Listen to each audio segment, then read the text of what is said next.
So hello everyone, आज मैं share करने वाली हूँ 6 नेचुरल पेन रिलीफ मेथड्स अगर आपको रूमेटॉइड आर्थराइटिस फ्लेयर अप है तो। और इस वीडियो को एंड तक ज़रूर देखिए क्योंकि मैं एंड में एक बोनस टिप देने वाली हूँ जो बहुत ही ज़्यादा इम्पॉर्टेंट है इस कोई भी पेन को ठीक करने के लिए। ओके, सो पहला मेथड है आइस और हीट थेरेपी। ये तो काफ़ी कॉमन है, आपने भी सुना होगा ice and heat therapy, ice fermentation और हॉट फर्मेंटेशन। जब भी पेन होता है तो कुछ डॉक्टर्स ये आइस और हीट थेरेपी देने बोलते हैं। बट आइस और हीट थेरेपी आपको कब यूज़ करना है ये ज़्यादा इम्पॉर्टेंट है। जैसे हम फर्स्ट केस लेते हैं, तो अगर आपका जॉइंट्स बहुत ही सोलन है और इन्फ्लेम्ड है, if your joints feel swollen और inflamed, in that case you have to use ice pack. Why is that case? Because whenever you have swelling or inflammation, for example in a wrist joint, okay, then you will feel this area is little bit warm. Have you experienced the same? If it is warm, that means it has inflammation inside. Okay, अगर आपका जोड़ो wrist joint है ज़रा सा warm feel होता है touch करने पर, स्वेलिंग है, इन्फ्लेमेशन है, मतलब ऑलरेडी अंदर बहुत हीट है और हमें उसकी ऑपोजिट एनर्जी देनी है जो है आइस पैक। तो उस केस में आप आइस पैक यूज़ कर सकते हैं। ओके, और अगर आपको स्टिफनेस फील होता है, बहुत जकड़न फील होता है, उस केस में आप हीट पैड यूज़ कर सकते हो, या फिर हीटिंग जो एक बैग होता है हॉट बैग, उसमें आप गर्म पानी भर के आप हॉट फर्मेंटेशन दे सकते हो। तो इसलिए बहुत ही डिफरेंस होता है आइस पैक कब यूज़ करना है और हीट पैक कब यूज़ करना है। अगर आपको स्टिफनेस है और उस केस में अगर आपने हॉट आइस पैक यूज़ किया तो स्टिफनेस और भी ज़्यादा बढ़ सकता है। ओके, और अगर आपको इन्फ्लेमेशन है और सूजन है, वहाँ पे आपने हीट पैड यूज़ किया और ज़्यादा गर्माहट दी उस जॉइंट को, तो वो स्वेलिंग ज़्यादा बढ़ सकता है। इसलिए हमें बहुत ही केयरफुल रहना है ये मेथड्स यूज़ करने पे, और हो सके तो इस मेथड्स को हो सके तो अवॉइड कीजिए। बहुत ही एग्रेसिव केस में ही आप यूज़ करें और डॉक्टर के एडवाइस में ही यूज़ करें। ओके, अगर आपको ये क्लियर है तो मेथड 1 क्लियर टाइप कीजिए इन द कमेंट्स। ओके, तो अभी हम देखते हैं जो सेकेंड मेथड है जेंटल जॉइंट मूवमेंट्स। तो जब भी पेन होता है, स्वेलिंग होता है, क्यों होता है? क्योंकि बहुत सारा टॉक्सिन्स वहाँ पे जमा हुआ है, और जब भी हम एक्सरसाइज करते हैं, रिस्ट रोल करते हैं, तो ब्लड सर्कुलेशन होता है, राइट? खून की सर्कुलेशन होगी तभी तो टॉक्सिन्स निकलेगा, और वो रिप्लेस होगा ऑक्सीजनेटेड ब्लड से, जो प्योरीफाइड ब्लड से। तो इसलिए जेंटल एक्सरसाइज करना बहुत ही ज़्यादा ज़रूरी है। आप बैठे बैठे चेयर पर भी कर सकते हैं अगर आप चल नहीं पाते हैं तो। जैसे मैंने आज भी किया था, wrist roles, neck rolls, shoulder roles, कितना आसान है। सिर्फ 5 मिनट का एक्सरसाइज से ही आपको काफ़ी राहत मिल सकती है। ओके, और आप जैसे ही उठते हैं, ग्रैटिट्यूड प्रैक्टिस तो मैंने कहा ही था पिछले वीडियोस में, ग्रैटिट्यूड के साथ साथ आप जेंटल स्ट्रेचिंग कीजिए। जैसे हाथ को ऊपर उठाना, फिर इस दूसरे हाथ को ऊपर उठाना, बहुत ही स्लो मूवमेंट कीजिए अगर आपको स्वेलिंग और इन्फ्लेमेशन है। अगर आप फास्ट मूवमेंट करेंगे, क्विक मूवमेंट्स करेंगे तो उससे भी पेन, इन्फ्लेमेशन बढ़ सकता है, इनफैक्ट इंजरी भी हो सकती है। तो आपको बहुत ही ज़्यादा केयरफुल रहना है और अपना जजमेंट यूज़ करना है, अपना इंट्यूशन यूज़ करना है जो भी मेथड्स अप्लाई कर रहे हैं उसके लिए। ओके, अभी हम देखते हैं मेथड 3 है आप एंटी इन्फ्लेमेटरी ड्रिंक ले सकते हैं। तो क्योंकि अगर पेन है, आपको RA फ्लेयर अप है, मतलब इन्फ्लेमेशन आपके शरीर में बहुत ही ज़्यादा बढ़ गया है, तो उसके लिए क्या करना होगा? एंटी इन्फ्लेमेटरी फूड लेना होगा, एंटी इन्फ्लेमेटरी ड्रिंक लेना होगा। तो बेस्ट एंटी इन्फ्लेमेटरी ड्रिंक जो मैं हमेशा हर वीडियो में कहती हूँ वो है टर्मरिक टी, जो अम्बे हल्दी होता है, या फिर टर्मरिक पाउडर आप सिर्फ गरम कर सकते हैं। You can heat like in a saucepan, you can just heat water, let it come to boil and add turmeric water, and you can have that as a turmeric tea. And turmeric has a compound called curcumin which can block inflammatory pathways and can give you little bit pain relief as well. Along with turmeric tea, you can also have ginger tea, like one day you have turmeric tea, one day you have ginger tea. Don't have everything together, okay, because ginger tea can help you help in your digestion process, and when the food is digested properly, obviously the toxins will not be generated and your pain will reduce. Okay, root cause of all the diseases, accumulation of toxins, as I have said in my previous videos too. Okay, so yes, ginger tea and turmeric tea are my personal favorite, and I have it as regularly as possible. Okay, so what is the fourth method? Fourth method is acupressure for RA pain. For some people acupressure works, for some it doesn't work. So you can try this as well. I tried lot of acupressure as well. Okay, so which are those prominent acupressure points? वो कौन से acupressure points है जो आपको थोड़ी सी pen में राहत दे सकता है? तो पहला पॉइंट है SP6 पॉइंट, जो हम कहते हैं इनर एंकल. तो एंकल के थोड़े से ऊपर आप थंब के हेल्प से उस जेंटल प्रेशर दे सकते हो कुछ समय के लिए, उससे भी आपके पेन कम हो सकता है. और जो दूसरा प्रेशर पॉइंट है वो L14, यहाँ पे थंब के बीच में, थंब और ये जो फिंगर है इसके बीच में ये पॉइंट आता है. तो आप इसको थंब के हेल्प से थोड़ा सा प्रेस कर सकते हो. ऐसे अभी भी आप करके देखिए. तो इस पॉइंट को अगर आप प्रेस करेंगे तो इससे भी आपके पेन को थोड़ा सा राहत मिलेगा. जो भी ये एक्यूप्रेशर पॉइंट होता है ये मेरिडियन पॉइंट्स होता है, और इन पॉइंट्स में कभी कभी टॉक्सिन्स की जमा होने की संभावना बहुत ही ज़्यादा होती है. जैसे कि कोने में, अभी घर पे भी देखेंगे आप, कोने में हमेशा बहुत ज़्यादा डस्ट जमा हो जाता है और हमें उस जगह की काफ़ी बार क्लीनिंग करनी पड़ती है. तो वैसे ही कुछ पॉइंट्स होते हैं, ये चाइनीज़ मेडिसिन का हिस्सा है. तो उस पॉइंट्स को दबाने से कभी कभी जब हम प्रेशर देते हैं और रिलीज़ करते हैं, उसकी वजह से भी कभी कभी पेन में राहत मिलता है. ओके, तो आप इसको भी ज़रूर ट्राई कीजिए जब भी आपको RA फ्लेयर अप है. सब कुछ ट्राई करना है, और कभी कभी कुछ वर्क करता है, कभी कुछ वर्क नहीं करता है, बट आपको डीमोटिवेट नहीं होना है, ट्राई करते ही रहना है. ओके, कोशिश करने वालों की कभी हार नहीं होती है, तो हमें ट्राई करते ही रहना है जो भी मेथड्स है. और यस, एक दिन हमें रास्ता ज़रूर मिलेगा. जो बेस्ट मेथड है हमारे लिए, जो वर्क करता है, वो हमें फाइंड करना है. ओके, तो जो मेथड 5 है वो है डीप ब्रीदिंग एंड मेडिटेशन. ये मेरा पर्सनल फेवरेट है.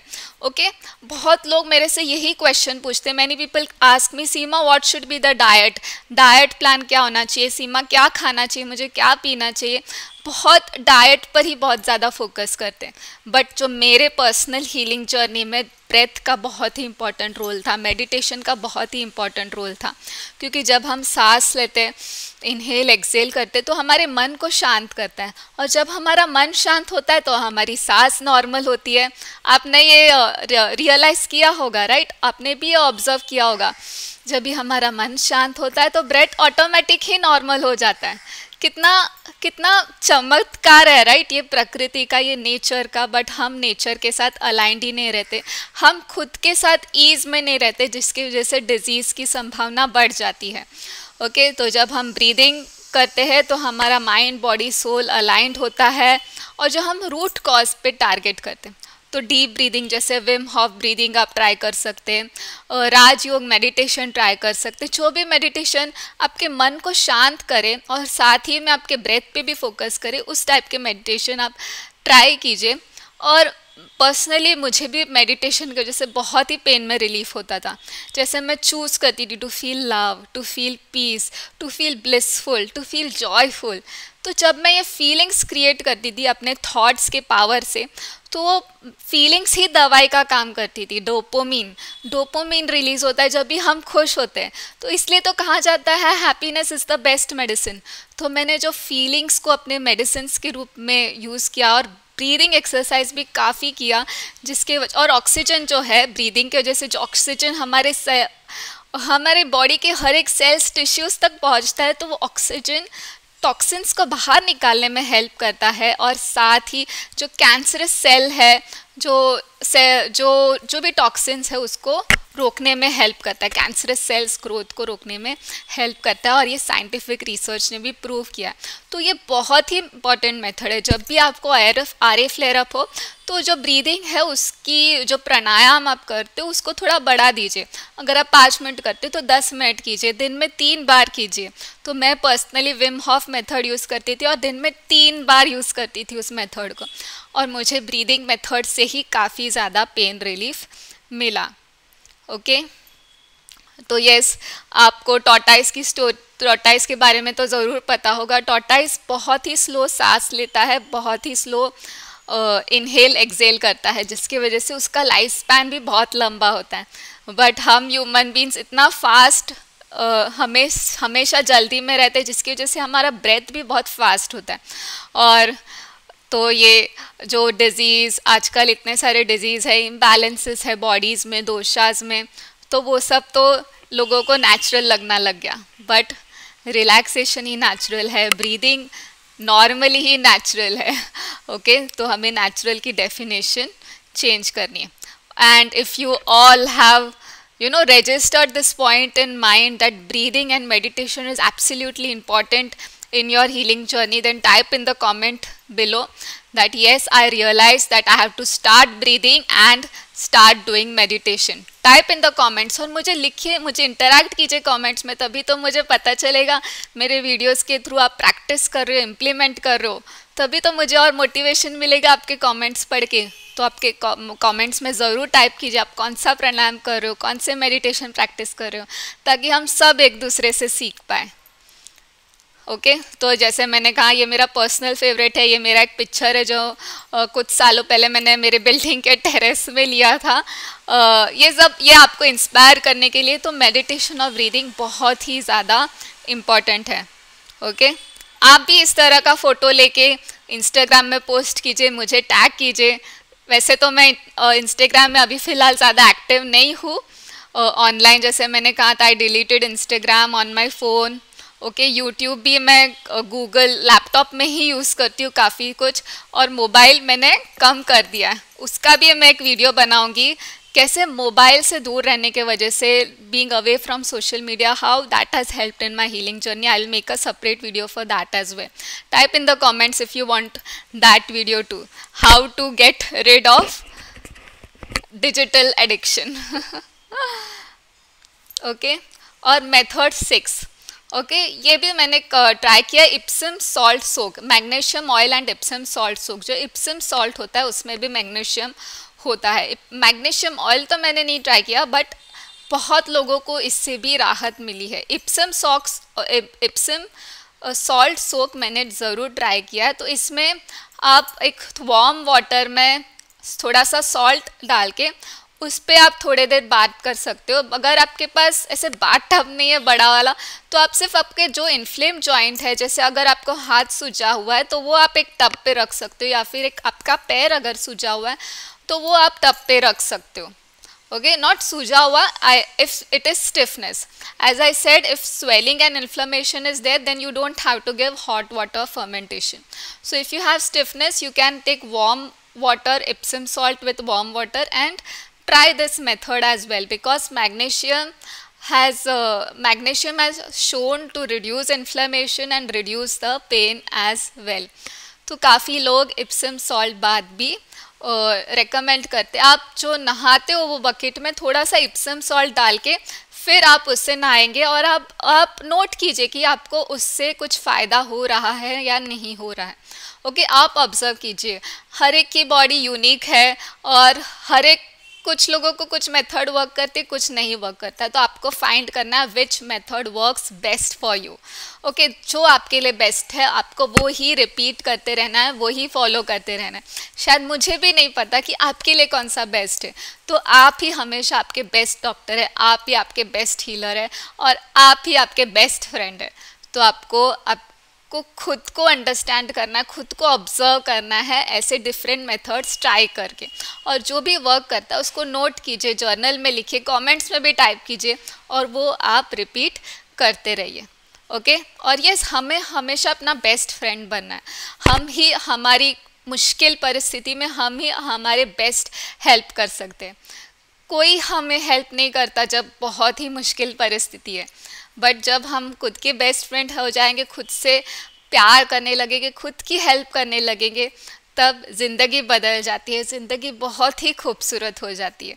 ओके, जब हम खुद की हेल्प करने लगते हैं तो परमात्मा भी हमें हेल्प करने लगता है। Okay, when we help our self, God comes forward to help us.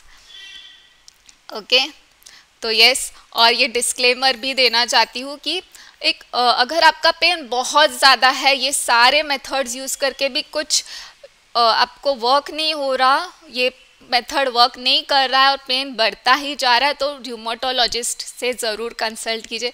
Rheumatologist आपको प्रॉपर दवाई देंगे जिसकी वजह से इन्फ्लेमेशन कम होगा, और इन्फ्लेमेशन कम होगा तभी हम दूसरे हीलिंग मेथड जैसे कि डाइट, प्राणायाम, मेडिटेशन, वो और अच्छे से काम करेगा। तो मेडिकेशन जो भी दवाई या रूमेटोलॉजिस्ट देते उससे डरिए मत, आपको शायद कुछ समय के लिए ही लेना पड़ेगा, उसके बाद आप मेडिसिन थोड़े दिन के बाद जैसे आपका इन्फ्लेमेशन कम होता है, आपकी डिजीज़ ठीक होती है, आपकी लाइफस्टाइल एकदम सेट हो गई है, मस्त हो गई है, हेल्दी लाइफस्टाइल फॉलो कर रहे हो, तो वैसे धीरे धीरे आपका मेडिसिन कम हो जाएंगे, तो आपको कोई टेंशन लेने की ज़रूरत नहीं। बट रूमेटोलॉजिस्ट से ज़रूर कंसल्ट करें जब भी पेन बहुत ज़्यादा है। पर्सनली मुझे भी मेरे रूमेटोलॉजिस्ट ने बहुत ही हेल्प किया था मुझे इस डिज़ीज़ से बाहर निकालने के लिए, बहुत ही पेनफुल सिचुएशन से बाहर निकालने के लिए। तो मैं आपका पेन पूरी तरह समझ सकती हूँ। तो यस, डॉक्टर से भी ज़रूर कंसल्ट करें जब भी रिक्वायर्ड हो तभी। ओके, तो अब बारी है बोनस टिप की। तो बोनस टिप है instant affirmations for pain relief. Affirmations जो हमारी संकल्प की शक्ति है वो और भी ज़्यादा पावरफुल है, कोई भी दवाई से ज़्यादा पावरफुल है। जैसे सिस्टर शिवानी जी कहती है, संकल्प से सृष्टि हम निर्माण कर सकते हैं, संकल्प से हमारा बॉडी क्रिएट कर सकते हैं, हेल्दी बॉडी क्रिएट कर सकते हैं, राइट। तो वो क्या इंस्टेंट अफर्मेशंस होंगे? तो पहला अफर्मेशन है, my body is healing and I am feeling better every moment. मेरा जो शरीर है ठीक होते ही जा रहा है, और एवरी पासिंग मोमेंट, हर एक बीतते हुए पल के साथ मुझे और भी ज़्यादा अच्छा लग रहा है। तो ये आपको अफर्मेशन मन में रिपीट करते ही रहना है। जो सेकेंड अफर्मेशन है, I release all pain and welcome ease and comfort. मैं मेरे सारे पेन को रिलीज़ करती हूँ और वेलकम करती हूँ ईज़ को, कंफर्ट को, रिलैक्सेशन को। जब हम ईज़ में होते हैं तो डिजीज़ अपने आप दूर भाग जाती है। और जो थर्ड एफर्मेशन है, every breath I take soothes my body and brings relaxation. मेरी हर एक सांस के साथ मेरी बॉडी हील हो रही है और मुझे रिलैक्स कर रही है। और लाइफ किसके लिए भगवान ने दिया है? रिलैक्स करने के लिए, एंजॉय करने के लिए, हैप्पी रहने के लिए। बट हम अननेसेसरी टेंशन लेते हैं और टेंशन की वजह से डिजीज़ और ज़्यादा बढ़ जाती है। आपने भी नोटिस किया होगा, जब भी स्ट्रेस और टेंशन बढ़ता है तो आपकी पेन भी ज़्यादा बढ़ती है और इन्फ्लेमेशन भी बढ़ता है।